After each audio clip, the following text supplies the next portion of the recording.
La vidéo que vous allez voir, qui suit, a été enregistrée dans les conditions du direct, dans le cadre du cours d'initiation au journalisme organisé par Madame Conseil, enseignante d'espagnol à la faculté de lettres et sciences humaines du pôle universitaire régional de Martinique de l'Université des Antilles.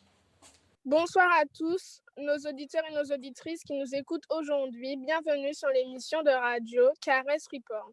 Parce qu'écrire, c'est réagir. Aujourd'hui, nous allons parler d'un problème sociétal qui dure et perdure dans le temps. Il s'agit bien évidemment de la pauvreté. Pour en parler de ce sujet, je suis accompagnée de mon co-présentateur et ami Will Louis.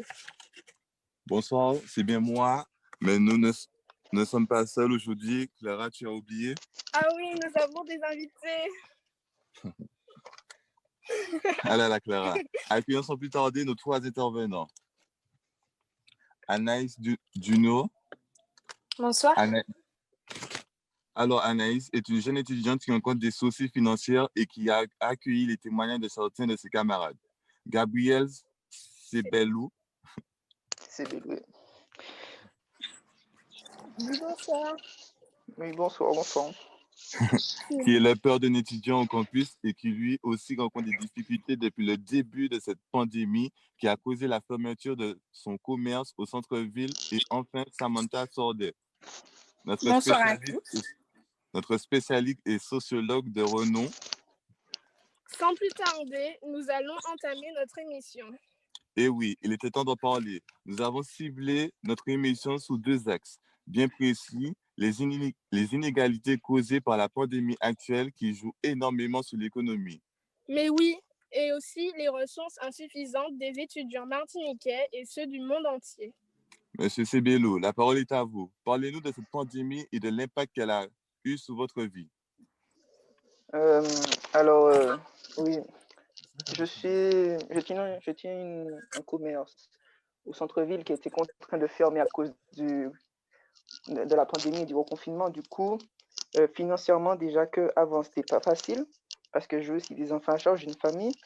Je m'en sors plus. Et c'est vrai que les aides que propose le gouvernement ne sont pas suffisantes parce que mon fils majeur, il est au campus et disons qu'il est au Crous et financièrement, il s'en sort plus. Je voudrais l'aider, mais je ne peux pas. Et sans compter qu'il y a aussi d'autres dépenses, les dépenses du quotidien. Et vu que là, il n'y a pas de rentrée d'argent, du coup, je me trouve un peu coincé et je ne vois pas trop de solutions. Parce que même si après le commerce, après la fin de ce confinement, tout reprenait, enfin, disons qu'il n'y aurait pas une vie normale, quoi. Parce que décembre, c'est la période où on fait le plus de ventes. Mon plus gros chiffre d'affaires, c'est en décembre, dans cette période-là. Et du coup, comme on sera confiné, du coup, après, ça sera dur de me refaire. Du coup, je serai contraint de fermer. C'est tout de chez nous. Merci, monsieur Sebelou, pour ce témoignage. Madame Sordet, quel est votre avis par rapport à la situation actuelle et aux décisions prises par le gouvernement?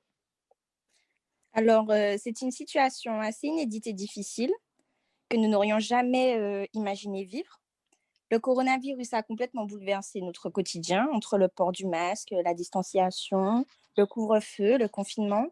C'est assez compliqué.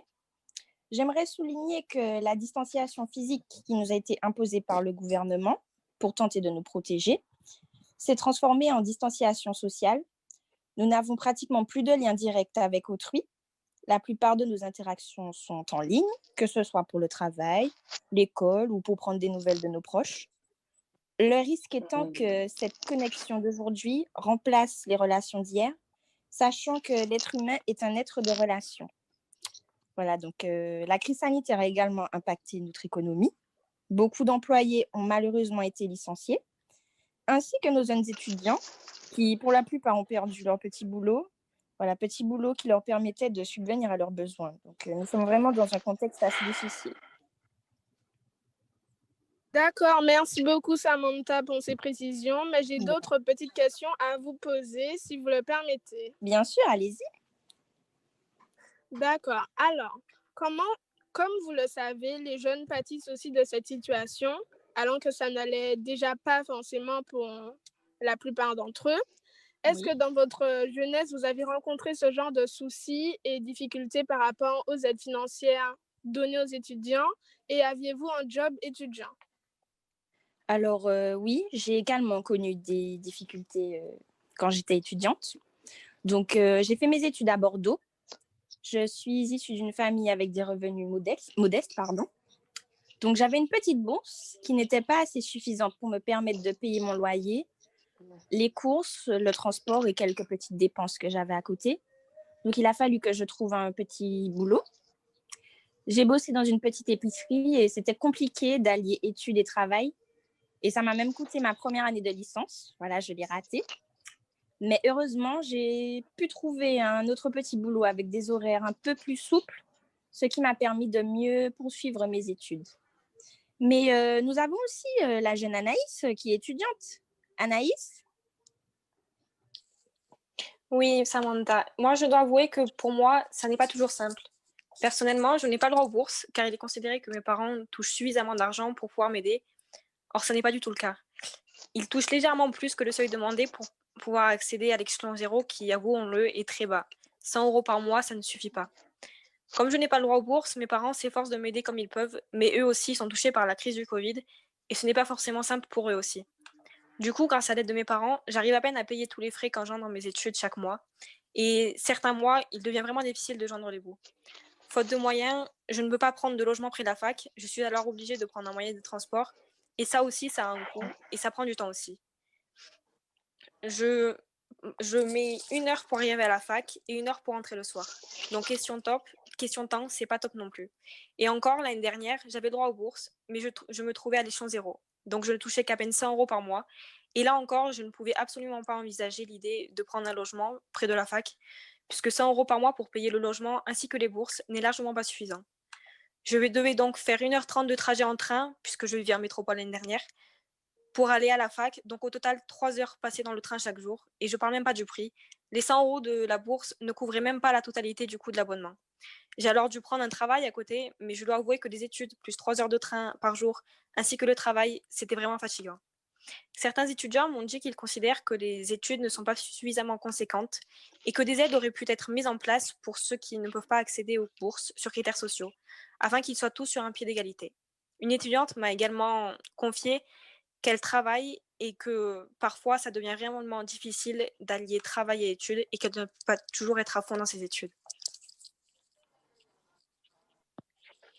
Je comprends, non. Je me rappelle comment c'était difficile pour moi. Je devais travailler au McDo et me coucher tard. Heureusement que tout ça, c'est derrière moi. Ah oui, heureusement. En tout cas, bon courage à vous, mademoiselle Druino. N'abandonnez pas. Merci beaucoup. Dernière question pour vous, Samantha. Si je peux vous appeler par votre prénom, Oui, si vous pouviez changer les conditions des jeunes, qu'auriez-vous fait? Alors, le gouvernement s'est engagé à verser une aide exceptionnelle aux étudiants boursiers de 150 € et je trouve qu'il serait plus judicieux de verser cette prime à tous les étudiants, voilà, sans exception et pas qu'aux étudiants boursiers, et dans la mesure du possible de la verser tous les mois, voilà, pour faire du bien à leur portefeuille. J'aurais également mis en place des petits groupes de soutien, voilà, tout en respectant les gestes barrières, donc pas plus de 6 personnes, pardon, dans une salle, pour que les étudiants qui se retrouvent seuls, qui se sentent seuls, puissent parler. Et j'aurais aussi mis en place un système où les étudiants auraient cours de TD en présentiel et cours magistral en distanciel, voilà, de façon à ce que les étudiants puissent avoir un contact, enfin des interactions avec les professeurs et leurs camarades en live and direct. Voilà. C'est sûr que si c'était possible, ça soulagerait beaucoup d'entre nous en tout cas. Effectivement. Dommage que cela n'est qu'une idée. En tout cas, merci d'être venu ce soir. De rien, merci pour votre invitation. Merci beaucoup, j'ai vraiment apprécié le moment en tout cas. Merci de m'avoir écouté. Merci, le plaisir a été partagé. Il est l'heure pour nous de nous quitter. Je vous dis à la prochaine sur Caresse Report.